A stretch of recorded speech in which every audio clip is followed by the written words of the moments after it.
é um barato muito interessante em relação ao teu trabalho, as tuas falas todas, então uma alegria muito grande também nesse sentido, tá? Nadine foi muito generosa em apresentar.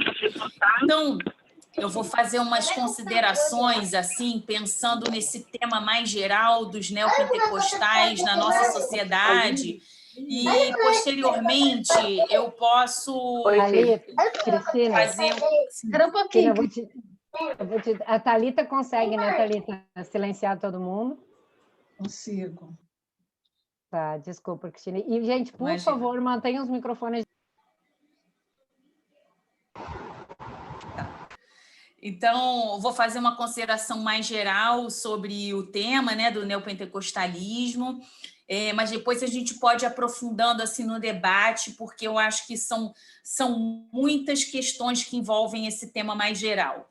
Então, respeitando bem essa proposta, né, que vocês fizeram, eu penso que, sobretudo do lugar que eu estou falando, né, como cientista social, assim, a gente tem uma responsabilidade muito grande ao abordar esse tema, porque eu acho que no imaginário social brasileiro atual, o neopentecostalismo ele assume um pouco o lugar do mal. Então, eu penso que o cientista social a gente tem uma responsabilidade de tratar desse tema de um ponto de vista assim, compreensivo, né? Indo aos clássicos aí da nossa área, né? E essa dimensão da sociologia compreensiva, da gente entender dinâmicas e observar a constituição desses grupos e as dinâmicas de atuação contemporâneas, né? De um ponto de vista compreensivo, não quer dizer que algumas questões não exijam uma atenção política extrema nossa, tá? Mas é para a gente um pouco fazer um exercício de olhar as minúcias do que compõe esse campo, tá? Então, assim, a influência do neopentecostalismo ele também vai para muito além dessas denominações que surgem ali com a chamada terceira onda do pentecostalismo no Brasil, que aí é o final da década de 70. Então, o que aconteceu ali a partir do crescimento dessas igrejas, e quem inaugura, digamos assim, essa terceira onda do pentecostalismo no Brasil é a Igreja Universal, as igrejas que surgem com esse perfil de trabalho, que são igrejas episcopais, são igrejas mais centralizadas, baseadas, digamos assim, nessa teologia da prosperidade e do domínio, são igrejas que têm uma importância muito significativa no campo, justamente porque, a partir do surgimento delas, há uma mudança, digamos assim, no campo religioso mais geral, que afeta logo esse grupo dos evangélicos, os protestantes, católicos e as religiões matriz afro-brasileira e o campo mais geral, né? Então, assim, fazendo essa referência aí dessa terceira onda, eu estou me remetendo aí ao trabalho do Paul Freston, num artigo de 94 que foi publicado na Religião e Sociedade, na qual ele fala sobre esse movimento pentecostal, que era um movimento na década de 90 que apresentava assim, um crescimento, tanto do ponto de vista estatístico, mas principalmente da ocupação do espaço público. Seja aqueles grandes cultos, né, no Maracanã, Maracanãzinho, todos aqueles eventos, né, as marchas que já se apresentavam, a apresentação na política, né, desde a participação ali na Constituinte ao final da década de 80.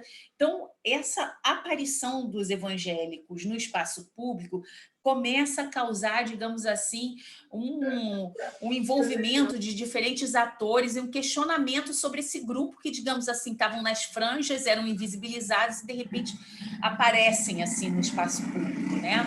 E que tem um comportamento, digamos assim, político muito diferente dos outros grupos religiosos, né? Então, eles têm uma apresentação ostensiva, né? Então, assim, um marcador dessa presença religiosa mais ostensiva do que os outros grupos religiosos, seja a Igreja Católica, que atuava historicamente pela influência, né? E isso é apresentado em vários estudos da nossa área, como outros grupos religiosos que disputavam um lugar na cultura, ora apareciam como folclore. Então, os evangélicos, aquele perfil de evangélico, se apresentavam de um modo muito distinto. Lembrando que nesse movimento, digamos assim, pentecostal, essas primeiras ondas, sobretudo a primeira onda do pentecostalismo, era desse chamado ascetismo intramundano, né, que negava o mundo era o lugar do risco, era o lugar do mal, era o lugar da perdição. Logo, as pessoas elas tinham uma presença muito discreta no espaço público. É justamente aí, com essa segunda e principalmente a terceira onda do pentecostalismo, que tem uma mudança aí para essa busca de lugares no espaço público, né? Seja na mídia, na política, na cultura.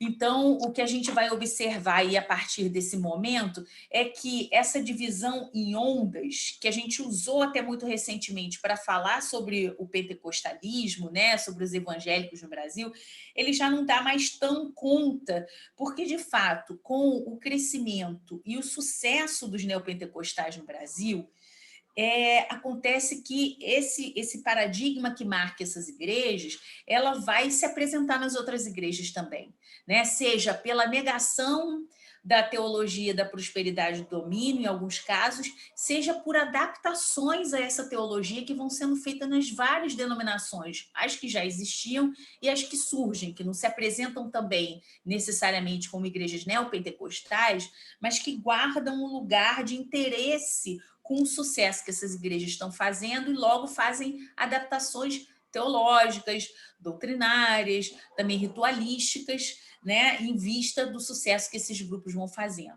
Agora, vale a gente lembrar também que essas igrejas neopentecostais, com esse perfil exato de atuação, que são igrejas com perfil assim, de empresas, né, são uma menor parte, tá? Dessas igrejas que surgem a partir da década de 70, tá? Porque isso é caro. Isso é muito caro, né? Manter essa estrutura, produzir essa estrutura, ela é uma estrutura forte, cara, exigente em termos assim de controle, né?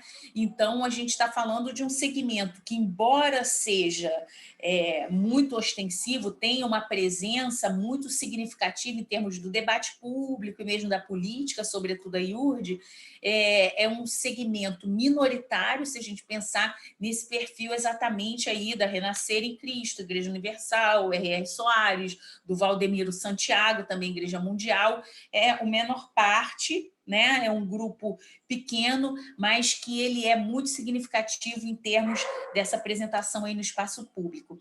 Agora, tem um artigo bem interessante do Alexandre Brasil, nesse livro aqui que saiu neste ano, que é um livro muito bacana falando sobre o novo ativismo político no Brasil, os evangélicos do século XXI. É um livro de coletânea de artigos sobre a presença dos evangélicos na política na América Latina, e tem vários artigos sobre mídia, política, sobretudo aí a partir das eleições de 2018, né? E aí, muito interessante o artigo do Alexandre Brasil, na qual ele fala também sobre essa dimensão de uma mudança no campo religioso que acontece a partir dessas igrejas neopentecostais ou da terceira onda do pentecostalismo, e que faz uma relação ali, ele fala de uma doutrina integral, né? Porque ele fala das igrejas que, a partir desse momento e sofrendo o impacto desse crescimento, fazem um cruzamento aí entre a teologia da prosperidade e a teologia da missão integral, né? Então, essas adaptações que acontecem nesse campo, digamos assim, ele identifica como adaptações que produzem uma condição de possibilidade para o sucesso, por exemplo, da narrativa que o Bolsonaro elaborou ali nas eleições de 2018, né? Então, é um trabalho bem interessante. Também ele está falando ali das mídias sociais e como as mídias sociais e a religião, né, foram importantes naquele processo eleitoral. É um artigo bem bacana mesmo, porque ele vai trazendo uma série de informações sobre como esses grupos religiosos se organizam ali em torno de WhatsApp, das redes sociais, e como elas se mobilizam, né, em torno dessas candidaturas. Lideranças, mas também não só lideranças, as bases evangélicas, né? E isso acho que principalmente chama a atenção da gente. Então, tanto eu, nesse livro de 2017, quanto o Alexandre Brasil, estamos fazendo uma reflexão sobre como esse cânone, que foi criado para pensar os evangélicos no Brasil, ele necessita de adaptações, porque justamente esse crescimento desse grupo e o sucesso que esse grupo faz provoca inúmeras mudanças, né? Sobretudo a dimensão aí da teologia da prosperidade. Agora, vamos falar um pouco sobre assim, o imaginário, né? O que os neopentecostais, qual lugar que eles ocupam no imaginário, em contraposição, digamos assim, aos protestantes ou evangélicos de missão, evangélicos históricos, né? Digamos que numa certa apropriação, e eu acho que isso na esquerda até faz muito sentido, os protestantes são identificados como aqueles mais ilustrados ou progressistas, né? Então, pessoas que têm uma melhor formação intelectual, né, e que teriam uma atuação, digamos assim, mais afinada com direitos humanos e com pautas progressistas, né? E em contraposição aos neopentecostais, que estão identificados assim no imaginário nacional, né, como intolerantes, como charlatães. E basta a gente lembrar também que neopentecostais é um termo externo ao próprio campo. Né? Neopentecostal é sempre o outro, neopentecostal é como um termo de acusação nesse campo e para fora desse campo também. Né? Então, assim, ninguém se reconhece como neopentecostal. Você vai falar com iurdiano, alguém da estrutura, ou com membros, eles dizem que não tem nem religião, muito menos seriam eles neopentecostais. Tá? Eles não têm religião, porque o trabalho que eles estão fazendo é de uma espiritualidade. Né? Então, assim, que a religião é uma coisa do homem. Então, não é próprio desse campo o uso desse termo para eles se definirem. Né? Então, é bom a gente lembrar disso. Agora, e, digamos assim, na real, né, se a gente fosse pensar em contraposição ao imaginário, quem são esses grupos? Né? Esses protestantes e evangélicos de missão, né, compõem, digamos assim, uma elite, né, uma elite branca, letrada, conservadores também, a maior parte desse grupo é de conservadores, denominações que apoiaram aí, abre aspas, para como eles justificavam esse apoio, né, o regime militar. E em várias igrejas, a gente mesmo no ISER coletou vários relatos e apresentou em alguns trabalhos. Várias dessas igrejas protestantes, suas lideranças fizeram denúncias, né? Entregaram irmãos que eram contra, digamos assim, a ditadura naquele período, mas atuam também, né, em contraposição a isso, a justiça atuam historicamente em favor da justiça social e pela liberdade religiosa. Tá?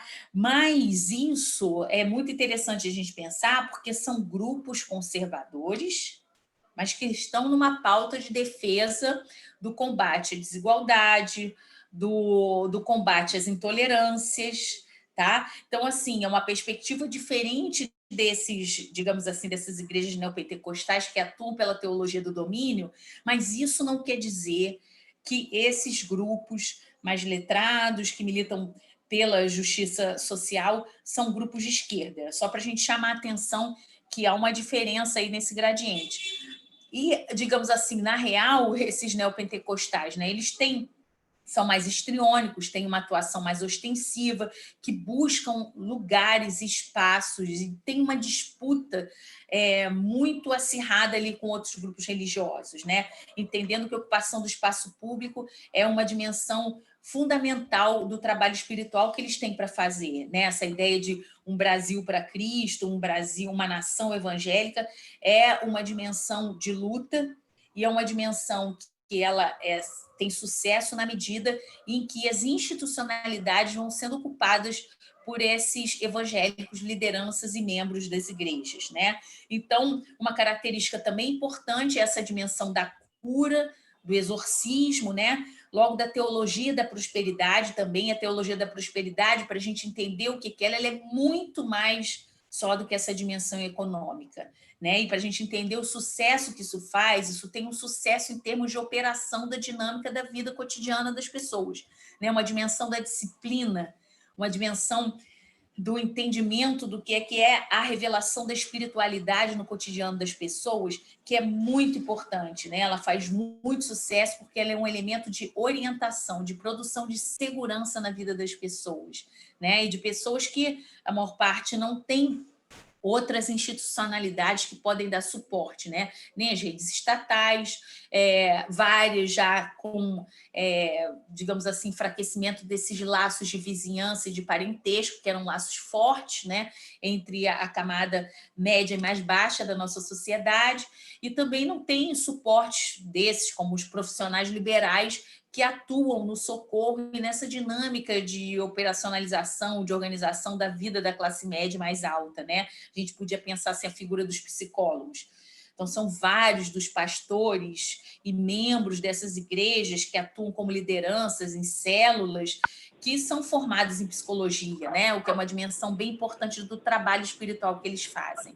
Então, também tem uma pauta aí importante, essa da teologia do domínio, né, que é uma dinâmica do fortalecimento da batalha espiritual, e também a gente observa que essas igrejas também têm uma maior parte, se a gente olhar os números do IBGE, de negros e mais pobres. Se a gente olha esses números do IBGE, os mais ricos na pirâmide social, assim como os mais pauperizados, são católicos. Mas, digamos assim, essa classe C e D é muito ocupada por esses evangélicos, né? Essa chamada nova classe média tem uma participação importante aí de pentecostais, né? E aí todo esse conjunto dessas teologias são muito importantes porque elas dão, digamos assim, uma base, uma oportunidade de compreensão de mundo que se adequa muito a esses discursos que foram surgindo na política e mesmo o comportamento político até que Bolsonaro teve ao longo da trajetória dele, que ele explorou muito ali na campanha de 2018. Vale a gente lembrar que Bolsonaro ele tentou candidatura à presidência e em outros pleitos não conseguiu, mas, digamos, ali em 2018 teve uma condição de possibilidade, né? Foi uma oportunidade grande que envolveu grupos religiosos, narrativas, sensações de ameaça, né? E a narrativa que ele elabora também muito similar aí a que o Trump elabora em 2016, que eu estou chamando aí da retórica da perda, porque a retórica da perda ela é uma narrativa muito importante, porque ela busca, a gente basta lembrar que em 2014, 74% da população demandava por mudanças, queria mudanças naquele pleito, mas mudanças que não eram prospectivas para frente, nesse sentido utópico aqui sobre o qual vocês falavam, sobre o espírito aqui do grupo, né? Mas eram mudanças que visavam um retorno ao momento anterior que se vivia. E era um retorno, como a Rosana Pinheiro Machado vai argumentar em alguns trabalhos, daquele momento de prosperidade que essa nova classe média atingiu aí nas gestões de esquerda, mas para alguns atores também um retorno anterior a isso, anterior às pautas progressistas tomarem um vulto, as políticas públicas que empoderam diferentes grupos e que mudam os arranjos de poder na sociedade, né? Então, a gente estava falando de uma demanda pelo retorno que juntava diferentes grupos sociais, né? E a gente pode observar que nas eleições de 2018, os diferentes atores que mobilizaram essa foi uma retórica muito poderosa, né? Que graçou aí na campanha da maior parte dos vitoriosos, tá? Quer dizer, todos os vitoriosos ativaram de algum modo essa retórica da perda, seja pela via religiosa, seja pela via moral, tá? Então, adiantando aqui para concluir, vale lembrar também numa pesquisa que saiu no Datafolha em 2014 e 2015, fazendo a mesma pergunta entre vários segmentos religiosos na sociedade, depois fazendo a mesma pergunta para esses parlamentares no Congresso Nacional. E segmentando aí entre os evangélicos, os pentecostais e neopentecostais eram aqueles que tinham as perspectivas mais, digamos assim, pelos direitos humanos até do que os próprios protestantes. Por exemplo, era esse segmento que era contra a redução da maioridade penal, contra a ampliação do uso de armas, né? E em relação a esses representantes evangélicos no Congresso Nacional, eles tinham uma perspectiva díspare. Os católicos, por exemplo, eram muito mais aderentes a essa questão da ampliação do uso de armas e a redução da maioridade penal, né? Agora, o que a gente via era uma conexão justamente em dois temas, que era a questão do aborto e a questão da homossexualidade, né? Aí tinha, digamos assim, uma proximidade maior de defesa dessas pautas entre a base e os religiosos no Congresso Nacional. E basta a gente ver que esses representantes, eles mobilizam muito essas pautas para fortalecer essa conexão com a base, porque o restante do que eles estão defendendo é absolutamente contrário aos interesses desse grupo social. Tanto a questão trabalhista e outras várias pautas que eles vão, digamos assim, na contramão do interesse dessa população, tá? Para chamar a atenção disso. Agora, questões que a gente deve enfrentar em relação ao crescimento dos neopentecostais, né? Digamos assim, não produzir ou reforçar estigma em relação a essas lideranças e muito menos em relação às suas bases, mas entender também o que a gente precisa enfrentar em relação ao crescimento desses grupos, né? A primeira coisa é que essa estrutura teológica que eles apresentam forma, digamos assim, uma condição de possibilidade para o desenvolvimento de estruturas narrativas e de pensamentos, né, que operam por uma oposição binária, que contribuem para essa dinâmica do ódio, né? Para essas narrativas persecutórias que a gente viu tendo muito sucesso aí a partir de 2018 e que estão muito fortes na sociedade. É claro que, do ponto de vista mais geral, a questão das redes sociais, de um modo geral, elas têm uma importância na produção dessas oposições binárias, mas esses grupos religiosos, eles também estão atuando muito nessas redes sociais, e por isso eu falei do artigo também do Alexandre Brasil. Um outro ponto é a questão da igreja e da empresa, tá? Porque a gente está falando de conglomerados, né? Que são igrejas, mas que têm editoras, que estão, digamos assim, em diferentes ramos da economia, tá? Muito no âmbito da comunicação, mas para além do âmbito da comunicação. Então, quando a gente fala do pertencimento deles, do interesse deles na política, a gente está falando do interesse deles na ocupação de lugares no Estado, né? Como toda empresa capitalista precisa do Estado, né? Então, a ocupação deles nessa política institucional, ela se apresenta como um interesse religioso, mas tem interesses fortemente capitalistas ali, empresariais. E isso conecta muito a essa conexão que essas igrejas têm em termos tanto de conexão política, quanto religiosa, teológica, como de inspiração no trabalho dessas denominações também norte-americanas. Isso é um corte a partir da década de 60, a influência que os Estados Unidos começam a ter na América Latina e que conta muito com a participação dessas igrejas também, que vão crescendo a partir da década de 60, tá? Uma outra questão que diz respeito a essa baixa formação teológica, né, que é um desafio aí, digamos assim, para a esquerda e para as candidaturas de esquerda e para a esquerda evangélica nesse contexto, né?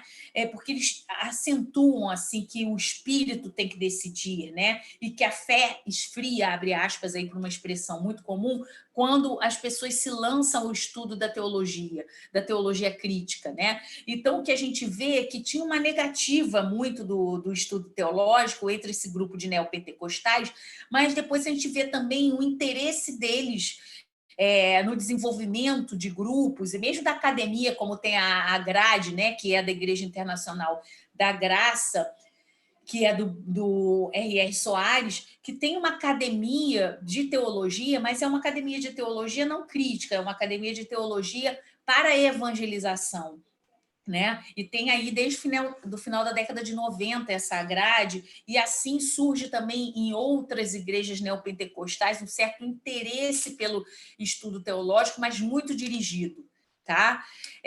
Agora, o que cola com isso é que eles têm um grande foco na salvação, e essa é uma perspectiva muito importante na vida, digamos assim, dessas comunidades.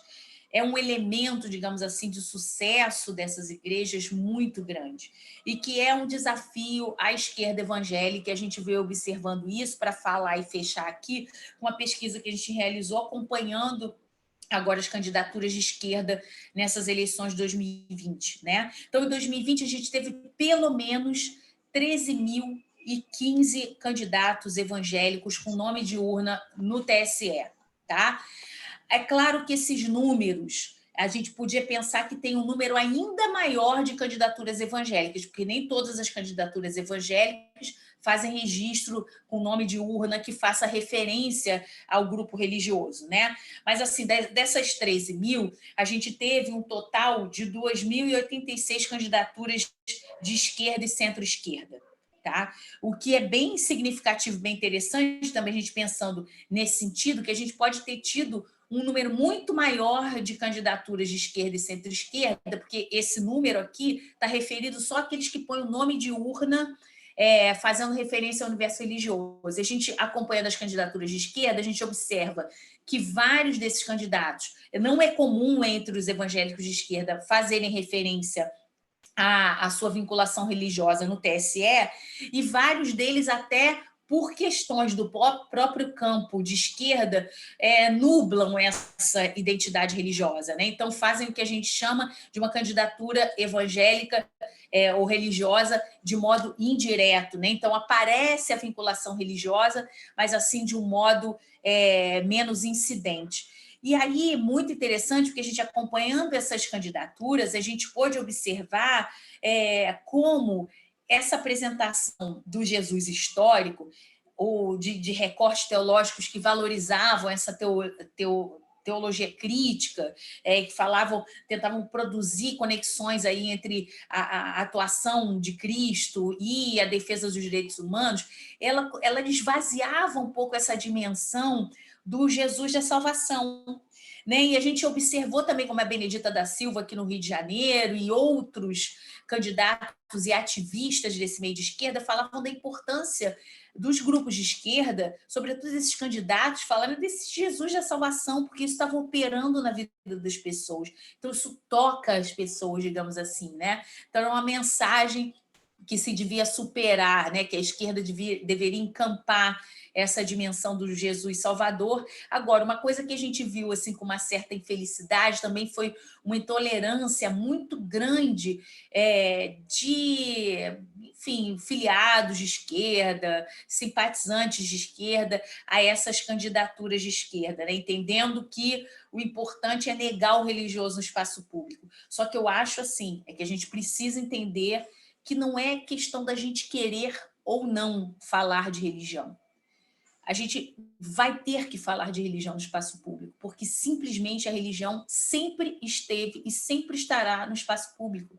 Foi uma ilusão criada nessa perspectiva cartesiana e do fundamento da modernidade, que esse pensamento iconoclasta que se inaugura aí com uma perspectiva cientificista, né, e da modernidade, que a religião não estaria no espaço público, que a religião era uma coisa do domínio privado, isso atingiu o lugar da crença. Só que não é isso. Então, a gente tem que operar entendendo como a gente vai lidar com a religião no espaço público, né? É como se fosse assim, modos de regulação da religião no espaço público, e não tentativas ineficientes de querer tirar a religião do espaço público. Então, é isso. Desculpa, Carlos, ter cedido um pouquinho, mas eram as notas, apontamentos iniciais aí para fazer. Então, obrigada. Obrigado a você, Cris. Aí, agora vamos chamar o pastor Zé também para fazer as considerações iniciais dele e depois a gente abre para as perguntas. Beleza? Está dando para ouvir legal? Tá? Então tá beleza. Bom, a Cristina disse quase tudo aqui. Eu estava aqui só dizendo amém, né? E é muito bom. E, então eu quero só pontuar algumas coisas que são interessantes dentro do que ela falou e começar pelo fim. Começar pelo final dela, até citando o Paul Freston também. O Paul Freston tem um livro que o próprio título já diz muito: Religião e Política, sim, Igreja e Estado, não. Essa é a luta. Não dá para dissociar a religião da política. Isso eu falo isso tranquilamente porque eu apoio dos dois lados, né? Eu apoio da esquerda por ser evangélico e apoio dos evangélicos por ser de esquerda. Então, isso já faz parte da minha trajetória, pelo menos nos últimos 30 anos. Porque a religião está entranhada no brasileiro. Né? O cara vai para um campo de futebol e entra e faz o sinal da cruz. Aí você pergunta depois, você é católico? Não, eu sou ateu, mas eu faço para dar sorte. né? Ele não está nem aí. Aquilo já está meio que no nosso dia a dia de uma forma que a gente nem percebe. Né? A gente brinca que o sinal da cruz e tal, são os ateus, graças a Deus, a gente tem muitos desses na nossa realidade. E esse espaço é tomado por toda essa gente. Quando uma coisa muito importante que a Cristina falou, e eu quero ressaltar isso, porque isso é muito importante a gente entender, é que o neopentecostalismo ele extrapola o ambiente de uma igreja ou de uma instituição. Né? Ela falou da terceira onda, eu diria que o neopentecostalismo é mais do que uma terceira onda, é uma tsunami, porque ele invade os outros territórios.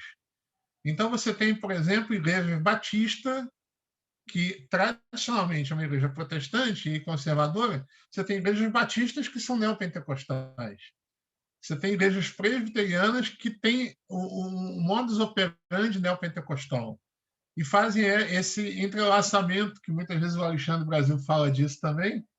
Né? O Alexandre é um queridaço, assim, e é importante a gente perceber essa realidade. Por quê? Porque o neopentecostalismo, ele como fenômeno, ele ultrapassa essa coisa e ele tem um projeto de poder. Agora, uma coisa que eu quero falar, e não é para aliviar a barra dos neopentecostais, é que o neopentecostalismo não inventa nada. O neopentecostalismo ele exacerba o que sempre foi dito. Ele exagera o que sempre aconteceu nas igrejas tradicionais. A gente pega leve, às vezes quando eu falo que eu sou de tradição batista, não, batista é tudo gente boa, né? Não. Os batistas eram aliados da ditadura o tempo todo, os presbiterianos também, e continuam.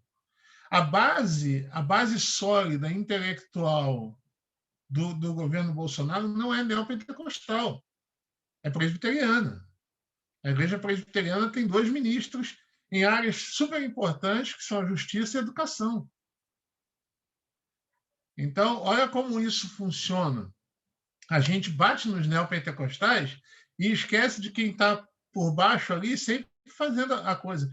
O que é dito numa igreja neopentecostal, por exemplo, a teologia do domínio, ela não é nada mais, nada menos do que o calvinismo levado ao seu extremo. Então, olha só, a gente está pegando uma ideia do século XVI, que faz parte da reforma protestante, da estrutura do protestantismo, levada ao extremo é o neopentecostalismo.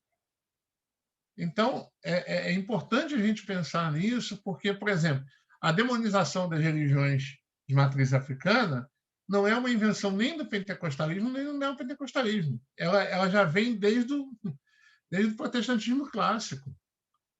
Eu que sou de tradição batista, na década de 80 já via nas minhas igrejas, por onde eu passava, que a gente... Eu também sou músico, além de pastor e tudo mais, então, como a gente tocava em algumas igrejas, se levasse um atabaque, não pode. Atabaque é instrumento do diabo. Por que é um instrumento do diabo? É porque é um instrumento de preto. Então, isso passa pelo viés do racismo religioso. Né? Muito do que a gente fala de intolerância religiosa, ela é, na verdade, racismo religioso. Tem um viés racista muito forte nisso. Né? E isso está entranhado, então, desde as igrejas batistas, dentro das igrejas presbiterianas, e isso só é exagerado, isso só é levado ao extremo no neopentecostalismo. Uma outra coisa, como eu falei, o apoio à ditadura, né? A igreja presbiteriana, por exemplo, entregou à ditadura os seus pastores de esquerda. Entre eles, um que todo mundo conhece bem, é o Rubem Alves. O Rubem Alves era um pastor presbiteriano e foi entregue à ditadura pela cúpula da sua igreja. Então, isso é bem interessante a gente perceber essas coisas. E aí tá, eu acho que aí está a grande sacada, e isso tem a repercussão hoje. É lógico que não é só isso, como a Cristina falou, mas a grande sacada dessa turma que apoia a ditadura, principalmente na década de 70, é a troca de favores por concessões de rádio e TV. enquanto todo mundo trocava favores por prefeituras, por cargos, por muitas coisas desse tipo, os evangélicos miraram na comunicação. Então, por exemplo, Harold de Oliveira, que faleceu ano passado, Harold de Oliveira é deputado desde a década de 70. E Harold de Oliveira é o dono do maior império de comunicação do Rio de Janeiro. Então, ele tinha uma rádio. Por quê? Porque os evangélicos eles são muito baseados na palavra. A palavra para o evangélico é muito forte. Né? A gente tem essa coisa da iconoclastia evangélica, né? Se derrubam os ídolos, mas se fortalece na palavra. Então, se valoriza o que é dito, se valoriza o estudo, se valoriza essa coisa toda. Por isso que estão editoras, por isso que são rádios, por isso que são canais de TV.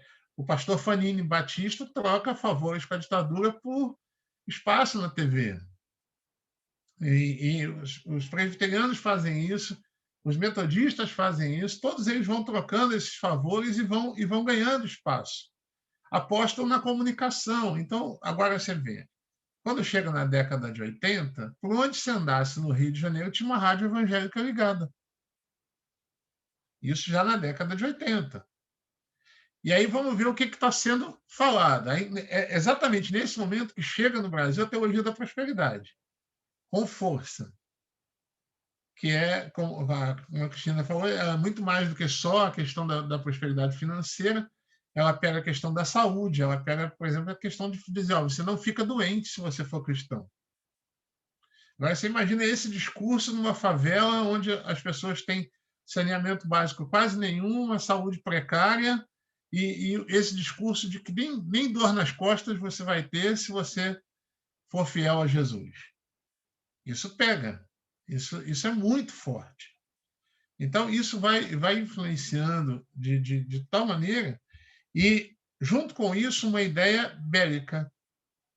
Por exemplo, quem estudar a enologia dos anos 80 e anos 90 na igreja evangélica, principalmente os chamados cânticos espirituais, os corinhos, como se diziam nas igrejas, a tônica dos cânticos, final da década de 80 até meados da década de 90, o nosso general é Cristo, nós somos o exército de Deus, homem de guerra é Jeová, Jeová é o meu cavaleiro. Percebem como é que vai se formando uma ideia de guerra. Isso atrelado a essa teologia do domínio, que chega também, que diz que a gente tem que conquistar os espaços para favorecer a vinda de Jesus e estabelecer o reino de Deus já nesse momento. Isso é muito forte. E as pessoas vão levando aquilo e vendo o outro como inimigo. E é interessante, porque a lógica do inimigo sempre funcionou na igreja evangélica. Então, na década de 60, 70, até início da década de 80, ou boa parte da década de 80, o grande inimigo era o comunismo. Por exemplo, quando eu fui para a igreja evangélica, eu fui católico durante a minha adolescência e logo depois fui para a igreja evangélica. Sempre de esquerda. Eu, com 14 anos, eu li Fidel e a Religião. Ali eu sabia que eu era cristão e comunista. Nunca mudou isso.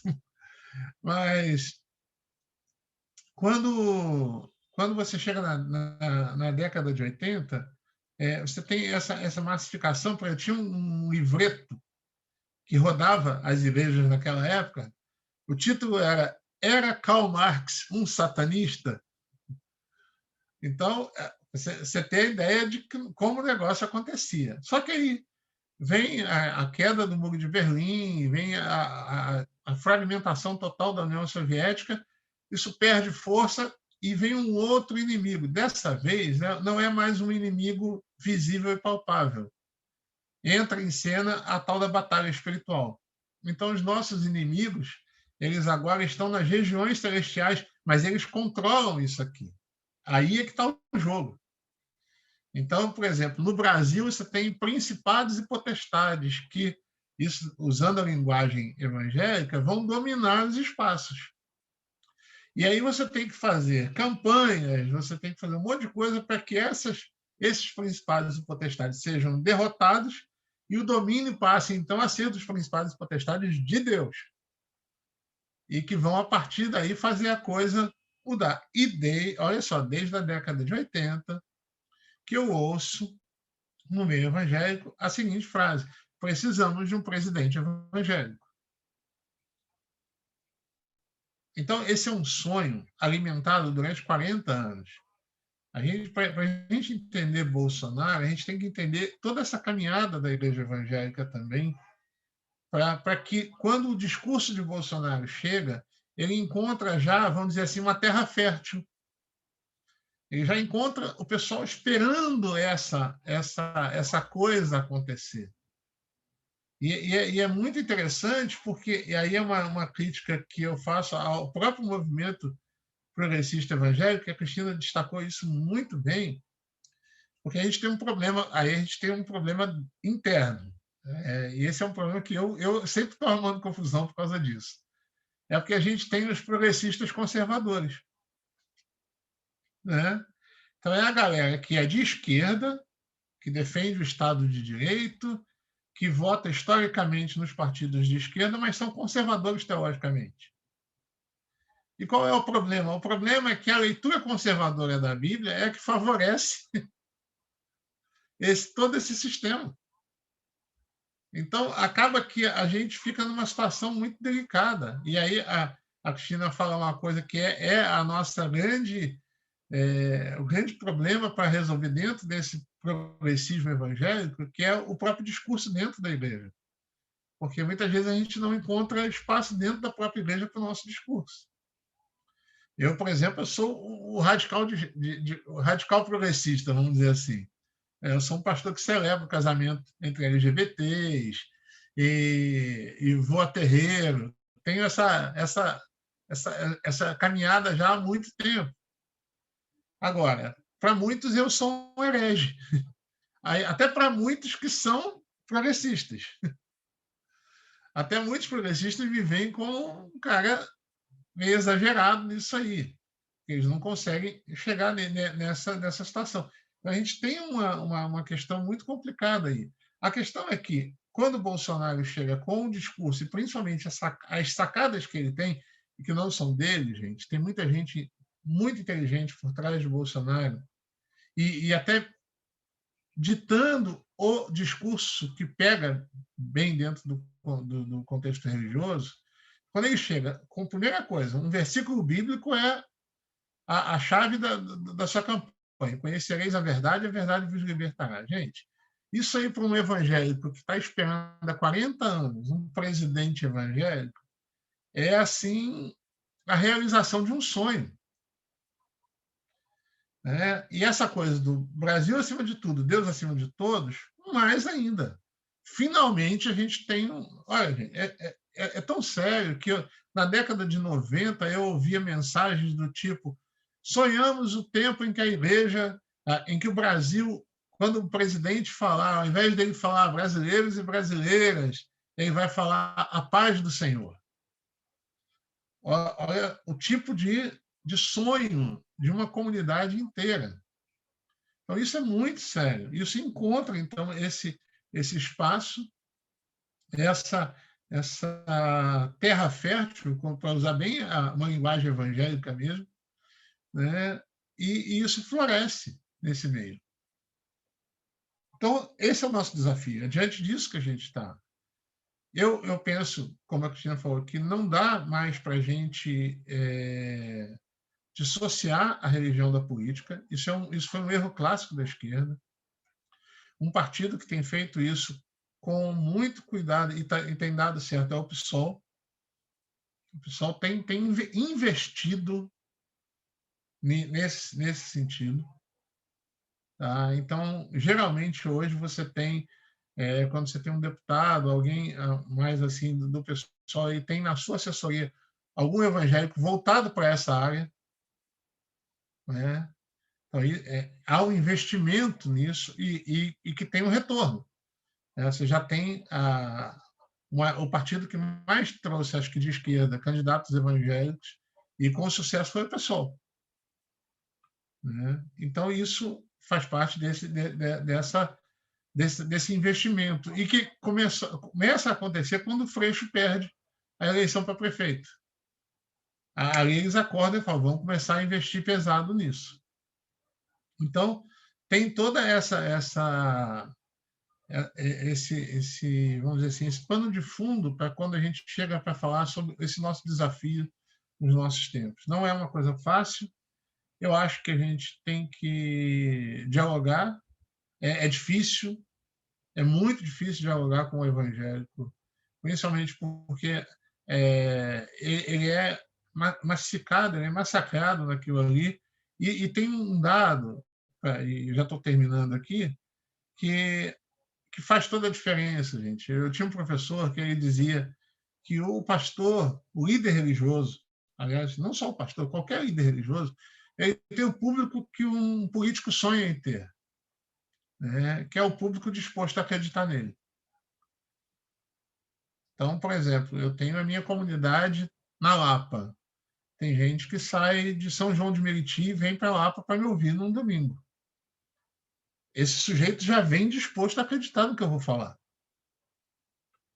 E tem a cereja no bolo do líder religioso é que, se ele for mau caráter, ele vai dizer que ele está falando em nome de Deus. E aí, meu amigo, aí é inquestionável mesmo. Porque se eu chegar para a minha comunidade e falar, gente, vamos votar no Lula, o pessoal pode questionar. Agora, se eu chego e falo assim, gente, Deus mandou votar no Lula, quem é que vai questionar a vontade de Deus dita pelo líder religioso, dita pelo profeta de Deus? E esses caras assumem bem esse papel, né? Essa personagem, esses líderes religiosos, principalmente os da direita, né? Esses que trabalham, né? Eles assumem muito essa figura de ser o profeta, de ser aquele que fala em nome de Deus. Então se torna inquestionável. Como é que a gente faz? Bom, eu tento fazer isso de dentro, a partir da própria Bíblia, discutir com eles. Por quê? Porque esse também é um erro. Nossa, a gente chega lá e fala assim, esse livro aqui, ó, a Bíblia é um livro ultrapassado, a Bíblia é um livro... E aí começa a falar uma de coisa. Gente, é o livro de fé deles. Você está falando mal do livro da fé deles. Então, assim, você já perdeu o direito de ser ouvido. Eles não vão te ouvir a partir disso. Agora, se eu chego lá e abro a Bíblia e falo assim, você consegue ver Jesus fazendo arminha com a mão? Vamos ver aqui o que Jesus fala sobre isso. Aí você pega Jesus falando para Pedro. Pedro, guarda a tua espada, porque quem vive pela espada vai morrer pela espada. Opa, peraí, Jesus fala isso? Às vezes a pessoa nem sabe disso. Jesus está falando que aquele que quiser viver pela arma vai morrer pela arma. Violência vai gerar violência. E aí, então, você começa a dialogar e a quebrar essas pequenas barreiras. A partir daí, esse é um dos caminhos. Né? E vamos abrir para as perguntas, para a conversa. Acho que isso aqui interessa bastante aqui, gente. Obrigado aí e vamos em frente. Obrigada, pastor Zé, né? Meu amigo Zé. Eu queria avisar a todos vocês, né, agradecer essas duas falas iniciais para provocar para o debate. Nós vamos abrir para perguntas, e eu acho, não sei se todo mundo está habituado, caso alguém não saiba como fazer isso, pode levantar a mão aqui, tentar interromper, mas a gente vai, se vocês puderem escrever ali no chat do lado, aí eu, o Carlos, a gente ajuda aqui a fazer uma lista de inscrição de quem quer fazer perguntas, né? De repente, aí...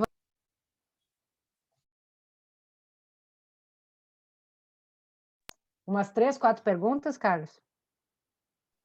Eu pensei nisso, umas 3, 4, e depois a gente vê tempo. Enfim, porque aí a gente joga, né, com o Zé e com a Cristina, e eles debatem. Porque, pessoal, como eu falei anteriormente, a ideia do nosso grupo, que a gente tem feito isso sempre, a gente chama alguém para para nos provocar, e aí a gente também quer falar. Então, a gente não usar muito tempo de fala, cada um falar um pouquinho, mas antes de abrir propriamente para as inscrições, eu queria pedir desculpa a vocês, porque eu esqueci totalmente no início aqui da nossa reunião, de justificar a ausência do Henrique Vieira, do pastor Henrique Vieira. Ele tinha se organizado para estar conosco, ontem à noite ainda eu falei com ele falou que sim, que estaria, mas hoje à tarde ele começou a se sentir mal, não estava se sentindo bem fisicamente, aí ele me escreveu, perguntou se, né, disse que não estava com condições, aí eu falei, olha, no momento que a gente está vivendo, ninguém não entende, né, quando alguém diz que não está se sentindo bem, seja pela razão que for. Aí prontamente falei com o Zé, né, o pastor Zé, ele falou, não, eu super topo ajudar vocês nesse debate, nessa discussão, então agradecer o Zé e justificar aqui a ausência do Henrique, ele disse que num momento futuro ele vai estar conosco, então peço desculpa a vocês de não ter falado isso, tá? Então, minhas sinceras desculpas. Gente, a Ana, que está aqui, que estou com saudade dela, eu vi que ela fez uma pergunta ali, agora que eu vi, que eu estou na janela, ela não está na minha janelinha aqui, a Ana perguntou se os presbiterianos da Alemanha, essa aí é para ti, Zé, os presbiterianos, acompanha no chat, os presbiterianos da Alemanha denunciavam a ditadura e ajudavam banidos brasileiros. Aqui eles denunciavam. Quem está inscrito para falar? A próxima é a Thalita, depois é o Paulinho, eu, quem mais? Tá bom, né? Mais um? Tem o Lucas, não está escrito, Lucas? Lucas. Espera aí que Isso, eu tenho eu que mexer no solicitei. chat aqui. Lucas tá também. Então, o Lucas antes da Thalita, né? Lucas. Tá, então tem uma pergunta da Ana, que aí o Zé e a Cristina podem responder, mas aí eu vou abrir para o Lucas, depois Thalita, depois Paulinho, depois eu. 2 a 3 minutos, tá, gente? Tá bom, né? Tá bom, posso. Sou eu que inicio? Sim. Tá, peraí, rapidinho, para anotar. A pessoa sabe bem minha situação. Eu trabalho dirigindo, mas eu fui escutando. Lucas, fecha a câmera que fica melhor. Lucas, não dá para entender absolutamente nada do que você está falando. Eu queria fazer uma... Você pode escrever no chat?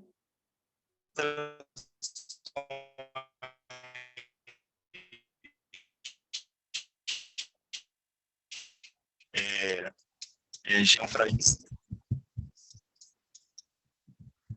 Uma pergunta que não está dando para ouvir? Não, nada, não tá dando Lucas, para ouvir nada. Ninguém Tá entendeu horrível. nada, ficou só um... Assim. Você quer escrever? Tá, pergunta no próximo, tá bem. Se você quiser fazer a pergunta por escrito, a gente responde. Próximo é a Thalita. Boa noite. Peraí, deixa eu abrir a câmera aqui rapidinho. Boa noite a todos e todas. Eu queria fazer uma pergunta para os dois, juntando mais ou menos um link do que a Cristina falou com o que o Zé falou. Essa força, né, com que essa dimensão espiritual, essa dimensão da disciplina, né, dimensão de prosperidade, ela tem a ver também muito com a ideia, uma sensação de a gente vive num mundo em caos e há uma percepção ilusória que no passado o mundo não era assim, o mundo era mais estável, a gente sabia o que era certo, o que era errado, e hoje o que a gente tem é essa confusão toda e a gente vive um caos. E aí a sensação de segurança é de quem oferece é possível a gente retomar essa estabilidade ilusória que se tinha no passado, né? Então, como é que vocês veem isso? E o bidarismo também, que acho que a esquerda peca muito, porque ela alimenta um binarismo quando se apresenta, você está errado, não é assim, e o diálogo também não acontece dessa forma, por um lado, né? Eu acho que quando o Zé está falando dessas dificuldades todas, eu sinto isso porque eu vejo isso na sala de aula entre alunos, né? Nos debates que eles fazem. Então, acho que esse estabelecer, não é estabelecer o diálogo, mas entrar nessa disputa, estabelecendo nós e os outros, eles são inimigos e a gente não é, e tal. Isso é muito complicado, ao meu ver. Queria que vocês falassem um pouco disso. Mas também não acho que o caminho é o pragmatismo que algumas lideranças políticas têm de evitar o debate. Percebe? E alimenta esse conservadorismo que o Zé estava falando, né? Que se você alimenta o conservadorismo, você não dialoga no sentido de que as pessoas possam vencer isso, mas você alimenta isso. Então, acho que essa saída também, acho que a saída para a esquerda não é essa, né? Queria que vocês falassem só um pouco sobre isso.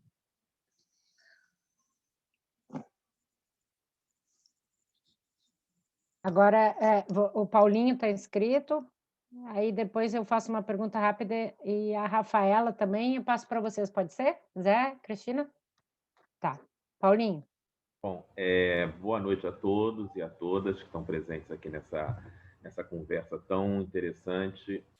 Agradecer a Cristina e ao Zé por essas contribuições tão ricas, né, para o nosso debate político, né, para ajudar na nossa compreensão desse universo tão complexo e tão distante da nossa realidade e que a gente precisa com urgência, né, conhecer e enfrentar.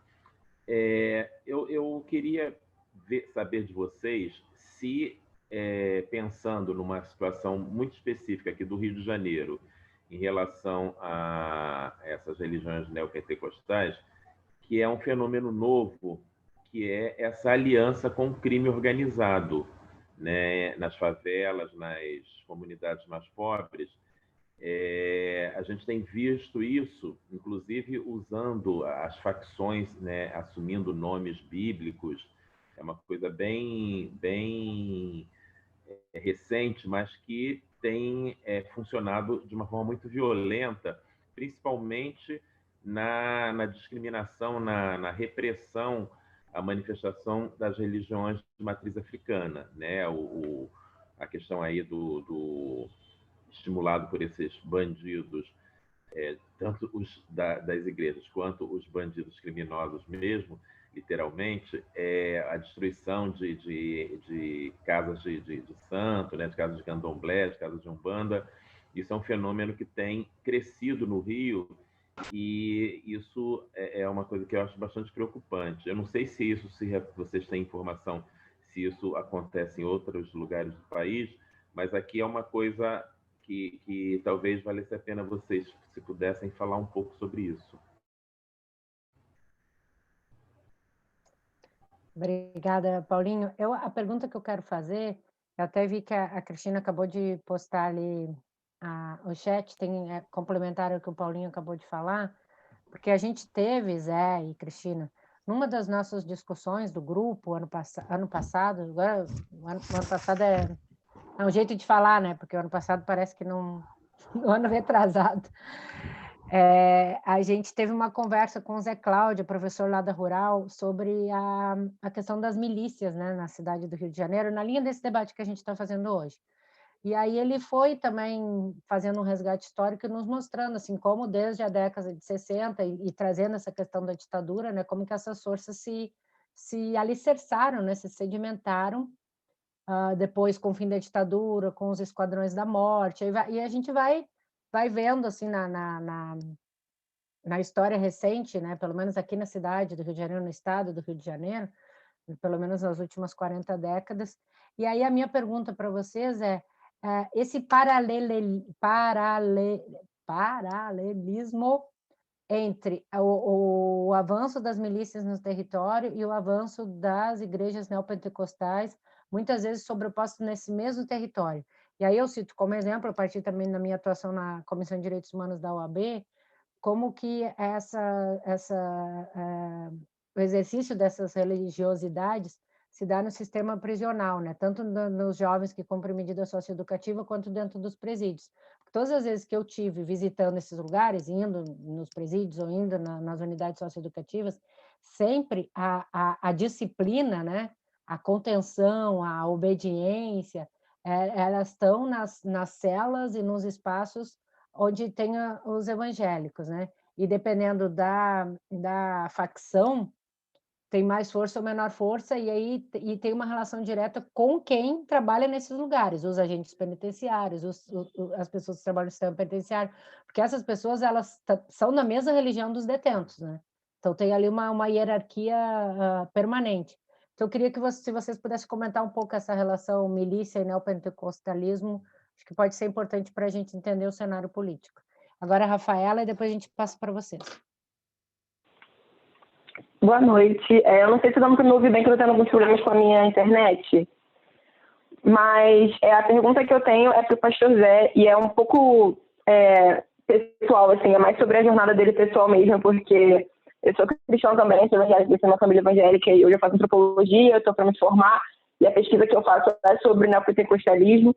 E eu queria perguntar para ele como foi essa jornada para ele de conciliar a prática da fé em comunidade, né? Porque não necessariamente pessoal dele com Deus, mas dele com a comunidade cristã. Como foi para ele, como ele diz que ele é comunista desde novo, e eu também, eu descobri a ideologia comunista quando eu tinha 14, 15 anos também. Então, eu queria saber como foi para ele essa relação dele com a comunidade enquanto um cristão comunista e, enfim, sendo vocal sobre isso, sendo assumido sobre isso. Como foi para ele, no nível mais pessoal, assim mesmo, só de curiosidade sobre a jornada dele?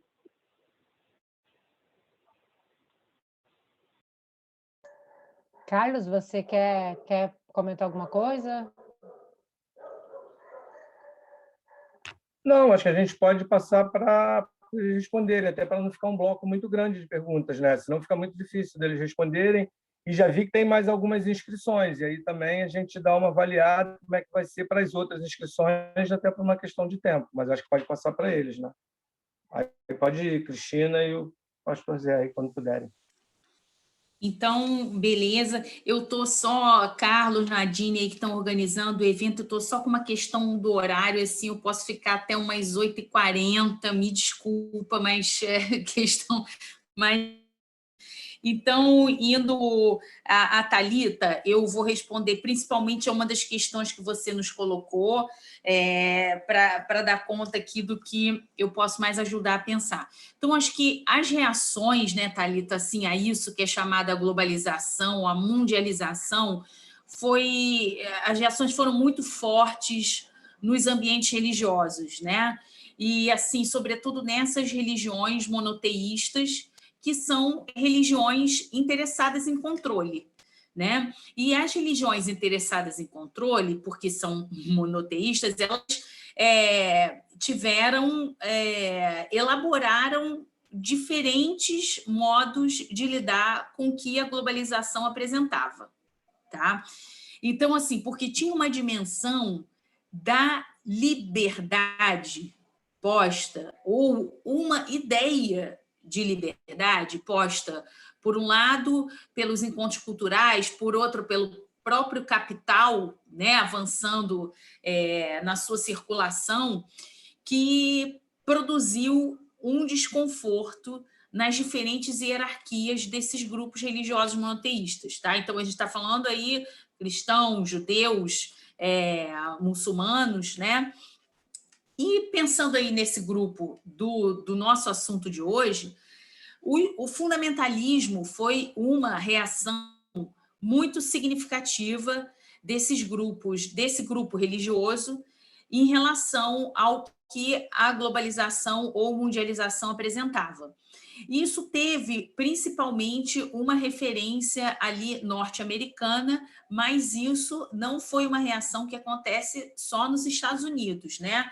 E como bem o Zé Barbosa falou, tem umas falas até do próprio do próprio, meu Deus do céu, do Lutero, nessa coisa da teologia do domínio, das falas em relação aos judeus, né? Se não eram os grupos afro naquele momento, mas em relação aos judeus.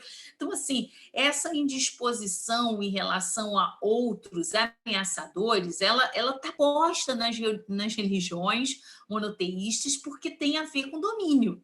Né? Então, assim, o fundamentalismo, com essa marca, digamos assim, mais contemporânea, que ela vem com a globalização, ela foi um modo de negação desse mundo. Então, um modo de negação da globalização e do que ela apresentava. O que acontece é que, posteriormente, assim, como lidar com o desenvolvimento do capital, porque isso estava posto, e pensando mesmo nos Estados Unidos, vários desses grupos fundamentalistas eram também grupos que tinham a ver com essa economia forte, né? O Alexandre Brasil mesmo organizou aí um curso sobre evangélicos, né? As denominações e os evangélicos, e o neoliberalismo, que é bem interessante, é uma pauta também muito interessante de a gente poder discutir, e esses fundamentalistas, eles negavam o mundo, logo eles apresentavam, digamos assim, uma dificuldade para o desenvolvimento do capital que tinha a ver com a globalização, logo apresentavam um desafio para o próprio gradiente significativo de evangélicos ali naquele contexto. Então, se apresenta, digamos assim, um movimento moderado em relação a isso, ou seja, que do ponto de vista de um certo enquadramento da negação da globalização como liberdade, né, permanece, mas que quer dominar o mundo, quer ocupar o mundo, que são esse evangelicalismo, né? Então, são perspectivas que então entendem da importância de estar no espaço público.